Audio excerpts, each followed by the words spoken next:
Labadiena visi krepšinio fanai, sveikinu su jumis šiandieną iš Dobelės miestelio, kuriame į kovą dėl bilietų į Nostra RKL kitų taurės pusfinalį stoja Kauno kolegijos gynėjas ir lengvai realizuoja 3 taškus, bet čia koks prakirtimas. Taip ir pamiršta ir pavyksta vėl jam kauniečiam perimti ir čia labai gražiai 2 žingsnio apeina Taškevičius.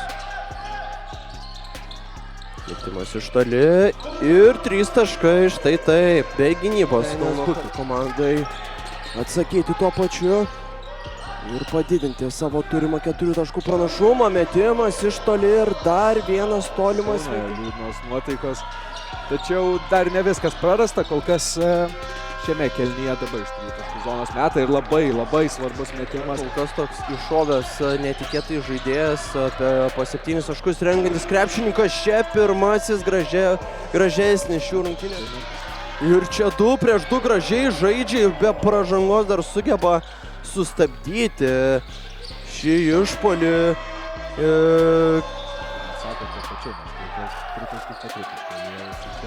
Arnoldas Janskaitis tampa šioks toks Kauno kolegijos Mindaugas Girdžiūnas. Išeiti į ilgą pertrauką būnant priekyje ir čia Latvis net nepasižiūrėjęs į varžovą tiesiai per rankas 3 taškai. Aikštelėje nebėgiojo kauniečiai, nors ir pavyko kažkiek, sakykime, tą energiją padidinti. Krepšininkai čia nusiema kamuolį po savo krepšiu į greitą ataką. 1 prieš 1 nugali šį kartą Gulbenės komanda nepasižengė, nereikia jiems pasiženginėti, kad apsiginti. Čia dabar pasiseka gražus. Jis laukia tikrai, manau, įtemptas ir reikės kuo arčiau būti Latvijos oponentų, nes jie šiandieną pataiko, ką nori. Ir rungtyniauti. Na ir čia labai tai klaida Kauno kolegijos ekipai, reikia tik tai dabar realizuoti taškus ir tai padaro. Mažinamas atsilikimas iki 8 taškų ir rungtynėse, žinant juos, jie ieškos 3 tašką, bet dabar kaip gražiai šoko.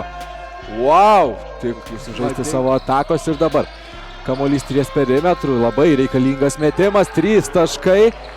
Na, grįžtame į krepšinį, nesugeba susimesti lietuviai ir čia Latviai atsako savo būdingu būdu, 3 taškai.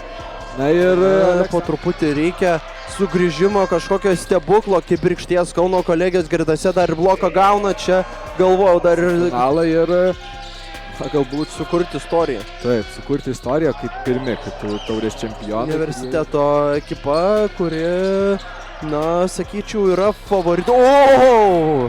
Labai gražus blokas, šiek komanda antros Latvijos lygos rytų divizine užima 3 vietą ir čia dar pabando mažinti rezultatą Kauno kolegija, tačiau nepelno taškų ir pasibaigė rungtynės rezultatu 87-66.